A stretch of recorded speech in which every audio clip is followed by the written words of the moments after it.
My question is, you've already talked so much about trade with India. Is there anything else you would like to add? Where do you see it going in 5 years, 15 years, 20 years' time?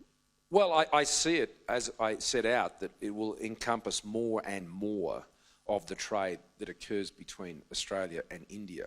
One of the most important areas where Narendra and I have been real partners on, and this happens through the Quad relationship. And the Quad relationship is myself, Narendra Modi, Fumio Kishida, the Prime Minister of Japan, and Joe Biden, the President of the United States. And there's a meeting coming up in, just over within the next fortnight. And one of the things that Narendra and I have been working on is to ensure that the critical minerals and rare earths that are in Australia can be produced in Australia and can be part of a supply chain that is linking in with industry in India. And, you know, solar panels that are made, mobile phones, all of these sorts of things, they go back to these rare earths and critical minerals and the processing of those. Now, most of those only come today out of China. And what we're keen to do is set up alternative supply chains. Narendra has a very wise saying. He says, supply chains are no longer just about price, they are about trust. And so the trusted relationship between Australia and India means that the development from our mines, and Ben Morton's here from Western Australia, the great mining state of Australia, where much of this will take place. That will be an important partnership with a lot of the high volume manufacturing activities in India. The other one, which is incredibly important, at the Glasgow summit, I followed Narendra. I was speaking straight after him. And he didn't observe the time limit and nobody said anything. I can assure you. He had a lot to say that day and he was going to say it. And I agreed with him very strongly. We're committed to net zero by 2050.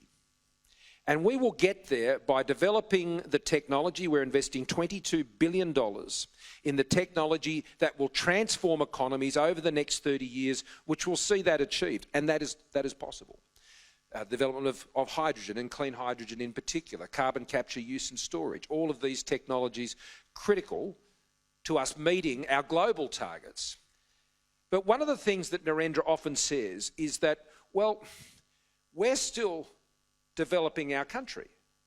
We're still trying to modernise our country in India. We're trying to develop our industries, develop our training, our manufacturing capabilities, our industrial strength. And developed countries have had the opportunity to do that over many, many decades without all of these restrictions on emissions.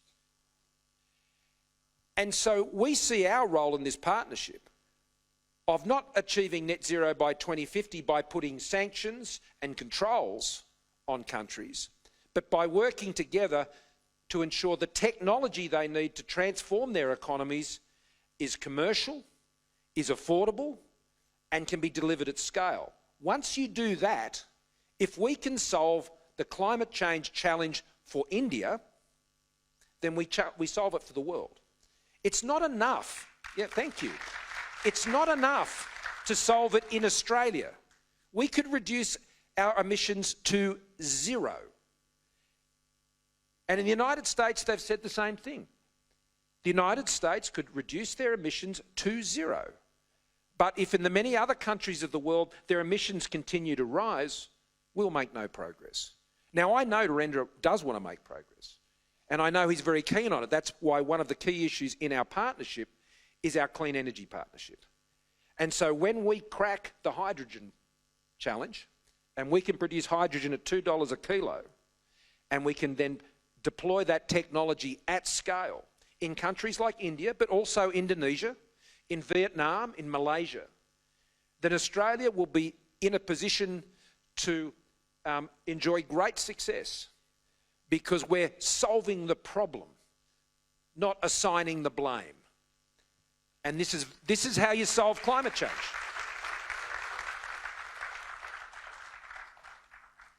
Thank you very much.